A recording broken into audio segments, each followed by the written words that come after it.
Assalamualaikum warahmatullahi wabarakatuh. Shalom, Om Swastiastu, Namo Buddhaya, Salam Kebajikan. Perkenalkan, nama saya Nabila Hamidah dengan NIM K7121189 dari kelas 1B Program Studi Pendidikan Guru Sekolah Dasar FKIP Kampus Kebumen, Universitas 11 Maret. Video ini saya buat dalam rangka memenuhi tugas terstruktur 2 mata kuliah Pendidikan Pancasila yang diampu oleh Bapak Dr. Andes Wahyudi, Magister Pendidikan. Tanpa berlama-lama lagi, yuk simak video berikut ini. Bahwa Pancasila yang saya gali dan saya persembahkan kepada rakyat Indonesia, bahwa Pancasila itu adalah benar-benar satu dasar yang dinamis, satu dasar yang benar-benar dapat menghimpun segenap tenaga rakyat Indonesia, satu dasar yang benar-benar bisa mempersatukan rakyat Indonesia itu untuk bukan saja mencetuskan revolusi, tetapi juga mengakhiri revolusi ini dengan hasil yang baik. Pancasila adalah ideologi dasar bangsa Indonesia. Artinya, Pancasila digunakan sebagai nilai-nilai yang mendasari segala aspek kehidupan bermasyarakat bagi rakyat Indonesia.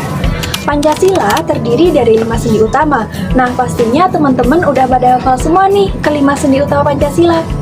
Yang pertama, ketuhanan yang Maha Esa. Yang kedua, kemanusiaan yang adil dan beradab. Yang ketiga, persatuan Indonesia. Yang keempat, kerakyatan yang dipimpin oleh hikmat kebijaksanaan dalam permusyawaratan perwakilan. Dan yang kelima, keadilan sosial bagi seluruh rakyat Indonesia.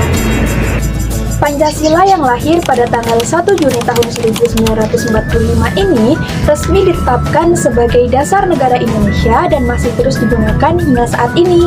Di setiap masanya, Pancasila mengalami perkembangan terutama dalam mengartikan Pancasila itu sendiri. Dalam masa-masa tersebut, terdapat banyak hal yang belum relevan, bahkan terdapat berbagai penyimpangan dalam penerapan nilai-nilai luhur Pancasila sebagai ideologi bangsa Indonesia. Oleh karena itu, menarik rasanya apabila kita belajar bersama mengenai sejarah Pancasila sebagai ideologi bangsa Indonesia, serta perkembangan ideologi Pancasila pada masa Orde Lama, Orde Baru, dan pada era Reformasi.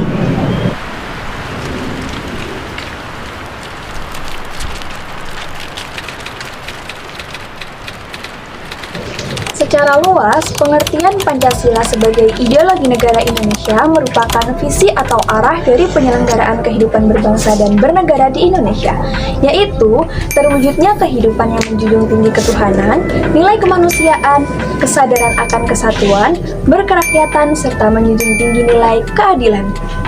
Keputusan bangsa Indonesia mengenai Pancasila sebagai ideologi negara tercantum dalam Ketetapan MPR nomor 18 tahun 1998 tentang pencabutan dari Ketetapan MPR nomor 2 tahun 1978 mengenai pedoman penghayatan dan pengamalan Pancasila dan penetapan tentang penegasan Pancasila sebagai dasar negara.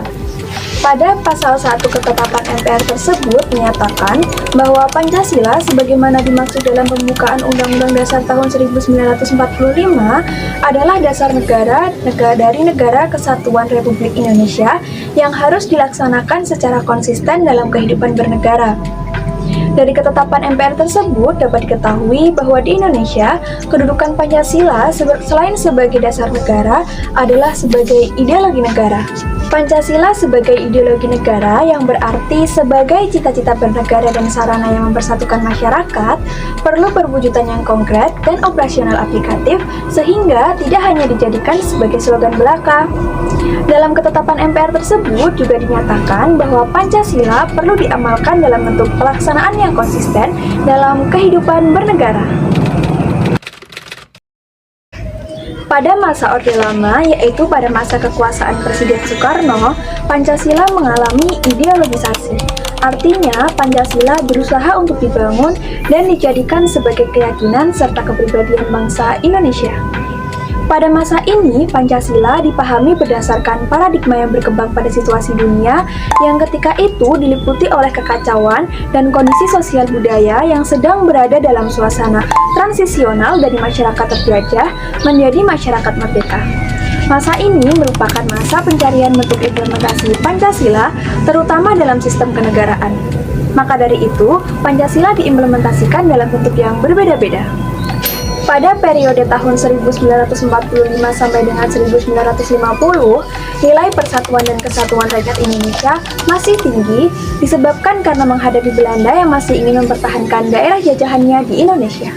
Akan tetapi, setelah penjajah dapat diusir, bangsa Indonesia mulai mendapat tantangan dari dalam. Dalam kehidupan berpolitik, sila keempat yang mengutamakan musyawarah dan mufakat tidak dapat dilaksanakan karena demokrasi yang diterapkan adalah demokrasi parlementer. Presiden hanya berfungsi sebagai kepala negara, sedangkan kepala pemerintahan dipegang oleh Perdana Menteri. Sistem ini menyebabkan tidak adanya stabilitas pemerintahan. Pada periode tahun 1950 sampai dengan 1955, penerapan Pancasila diarahkan sebagai ideologi liberal yang pada kenyataannya tidak dapat menjamin stabilitas pemerintahan. Walaupun dasar negara tetap Pancasila, tetapi rumusan sila keempat tidak berjiwakan musyawarah mufakat, melainkan suara terbanyak.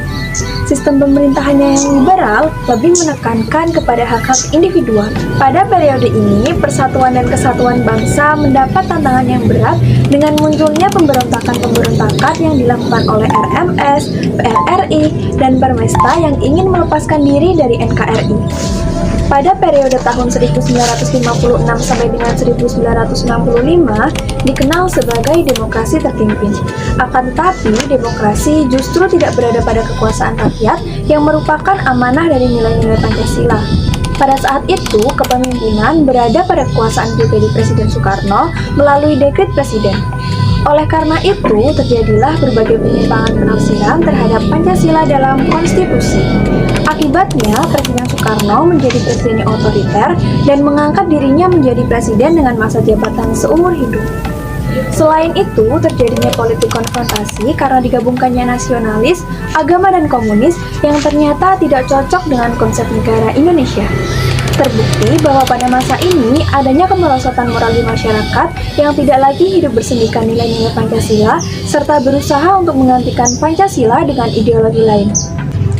Ketika akhir tahun 1950-an, Presiden Soekarno membubarkan partai Islam terbesar Indonesia, yaitu Partai Masyumi, karena dituduh terlibat dalam pemberontakan regional berideologi Islam.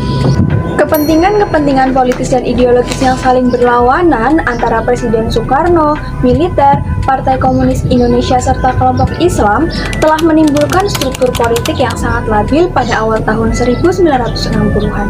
Sampai akhirnya melahirkan sebuah gerakan yang bernama G30 SPKI yang berakhir pada runtuhnya kekuasaan Orde Lama. Meletusnya G30 SPKI pada tahun 1965 telah meruntuhkan konfigurasi politik era demokrasi terpimpin yang bercorak otoritarian.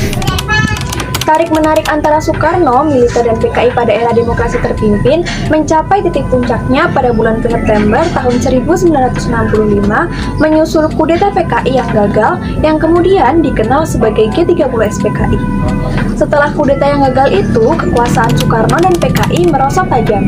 Akhirnya, Soekarno mengeluarkan Surat Perintah 11 Maret atau Super Semar tahun 1966 yang ditujukan kepada Soeharto. Sehari setelah surat perintah itu diterima, Soeharto membubarkan PKI. Setelah dibersihkan dari unsur PKI dan pendukung Soekarno, DPR-GR dan MPRS mulai mengadakan sidang-sidangnya sebagai lembaga negara. Pada tahun 1967, MPRS mencabut mandat Soekarno sebagai presiden. Rezim Orde Baru dipimpin oleh Presiden Soeharto. Pada masa Orde Baru, pemerintah berkehendak ingin melaksanakan Pancasila dan Undang-Undang Dasar tahun 1945 secara murni dan konsekuen sebagai kritik terhadap Orde Lama yang menyimpang dari Pancasila melalui program P4, Pedoman Penghayatan dan Pengamalan Pancasila. Pemerintahan Orde Baru berhasil mempertahankan Pancasila sebagai dasar dan ideologi negara, sekaligus berhasil memberantas paham komunis di Indonesia. Beberapa tahun kemudian, kebijakan-kebijakan yang dikeluarkan ternyata tidak sesuai dengan jiwa Pancasila. Pancasila ditafsirkan sesuai kepentingan kekuasaan pemerintah, sehingga tertutup bagi tafsiran lain. Pancasila justru dijadikan sebagai indoktrinasi. Dan saat itu, Presiden Soeharto menggunakan Pancasila sebagai alat untuk melanggengkan kekuasaannya.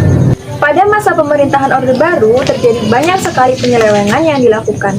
Puncaknya adalah saat terjadinya krisis ekonomi dan moneter di tahun 1997 yang menyebabkan perekonomian Indonesia anjlok sehingga memicu gerakan besar-besaran untuk menggulingkan rezim Orde Baru di bawah kepemimpinan Presiden Soeharto. Selama rezim Orde Baru berkuasa, terdapat beberapa tindakan penguasa yang melenceng dari nilai-nilai luhur Pancasila. Antara lain adalah yang pertama, melanggengkan Presiden Soeharto berkuasa selama 32 tahun. Yang kedua, terjadi penafsiran sepihak terhadap Pancasila melalui program P4.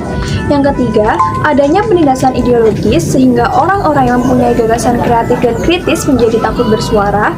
Yang keempat, adanya penindasan secara fisik seperti pembunuhan di Timur Timur, Aceh, Irian Jaya, kasus di Tanjung Priuk, kasus pengerusakan pada 27 Juli, dan lain sebagainya. Serta yang kelima, perlakuan diskriminasi oleh negara terhadap masyarakat non-pribumi dan golongan minoritas. Reformasi diartikan sebagai pembaruan dari paradigma pola lama ke paradigma pola baru untuk menuju ke kondisi yang lebih baik sesuai dengan harapan. Awal dari gerakan reformasi bangsa Indonesia ditandai dengan mundurnya Presiden Soeharto pada tanggal 21 Mei tahun 1998 yang kemudian digantikan oleh Wakil Presiden B.J. Habibie. Dalam kenyataannya, bangsa Indonesia telah salah mengartikan makna dari sebuah kata reformasi yang saat ini menimbulkan gerakan yang mengatasnamakan reformasi, padahal gerakan tersebut tidak sesuai dengan pengertian dari reformasi itu sendiri.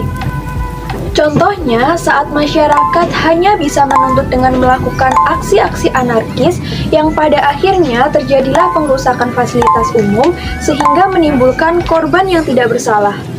Oleh karena itu, dalam melakukan gerakan reformasi, masyarakat harus tahu dan paham akan pengertian dari reformasi itu sendiri, agar proses dalam menjalankan reformasi sesuai dengan tujuan reformasi tersebut. Pancasila pada era reformasi tidaklah jauh berbeda dengan Pancasila pada masa Orde Lama dan Orde Baru, yaitu tetap ada tantangan yang harus dihadapi. Tantangan yang dimaksud adalah adanya korupsi, kolusi, dan nepotisme yang sampai hari ini tidak ada habisnya. Selain itu, globalisasi menjadi tantangan tersendiri bagi bangsa Indonesia karena semakin lama ideologi Pancasila semakin tergerus oleh liberalisme dan kapitalisme. Apalagi tantangan pada saat ini bersifat terbuka, bebas, dan nyata. Pancasila merupakan dasar filsafat negara Indonesia sebagai pandangan hidup bangsa Indonesia. Namun, Pancasila tidak diletakkan pada kedudukan dan fungsinya. Pada masa Orde Lama, pelaksanaan negara mengalami penyimpangan dan bahkan bertentangan dengan Pancasila. Presiden diangkat seumur hidup yang bersifat diktator. Pada masa Orde Baru, Pancasila hanya dijadikan sebagai alat politik oleh penguasa. Setiap warga negara yang tidak mendukung kebijakan penguasa dianggap bertentangan dengan Pancasila. Oleh karena itu, gerakan reformasi harus dimasukkan dalam kerangka Pancasila sebagai landasan cita-cita dan ideologi bangsa agar tidak terjadi anarkisme yang menyebabkan hancurnya bangsa dan negara. Peranan sosok pemuda atau generasi muda saat ini adalah dengan memperteguh penanaman nilai-nilai Pancasila di dalam kehidupan sehari-hari, karena saat ini masyarakat Indonesia sudah mulai meninggalkan dan bahkan melupakan nilai-nilai Pancasila, yang notabene Pancasila merupakan ideologi dan jati diri bangsa Indonesia. Oleh karena itu, para generasi muda sekarang harus dapat bersatu dan damai walaupun berbeda agama, suku, dan budaya, serta dapat berpikir rasional, demokratis, dan kritis dalam menuntaskan segala masalah yang ada di Negara Kesatuan Republik Indonesia. Sekian materi sejarah Pancasila sebagai ideologi bangsa Indonesia yang dapat saya sampaikan. Kurang lebihnya saya mohon maaf. Wassalamualaikum warahmatullahi wabarakatuh. Sampai jumpa.